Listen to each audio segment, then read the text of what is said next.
Kua tahuri atu te rōpū e hiahia ana ki te hoko i ngā pāmu Crayfa ki etahi mātanga roia kia aro takehia ai ngā hātepe a te tari whakangao tā wāhi.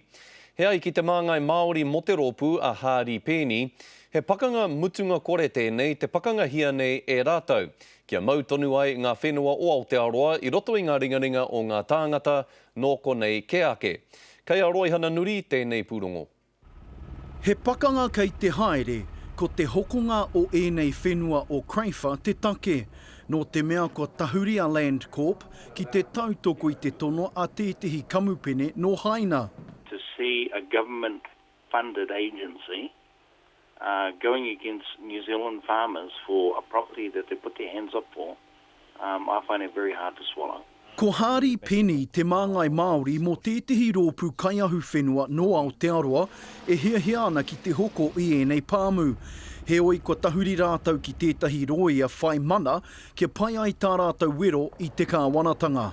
We also had our other lawyer, Mei Chen, who was working with the Ombudsman seeking documentation with dealings regarding Landcorp as well as Penjing. Kei mua te tono a Penjing me Landcorp i te aroaro o te tari whakangao pūtea i tēnei wā.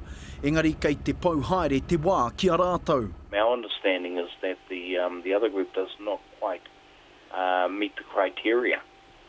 Ko te tiki roia te huarahi ko tahi ana ke hei whai, kia tika ai, kia mārama ai hoki te āhua o te hātepe hoko, me te hātepe whakai kia hoko, ko te hiahia o te rōpū no Aotearoa, kia pupuri tonu ki ngā ringaringa o ngā tāngata o Aotearoa i ngā whenua.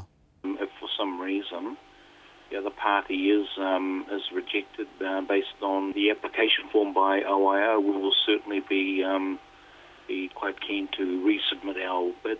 Hei te ahiahi nei ka hui te rōpū kaiahu whenua nei ki te āta whakatau i tā rātau mahere haere whakamua. Roihana Nuri, Te Karere.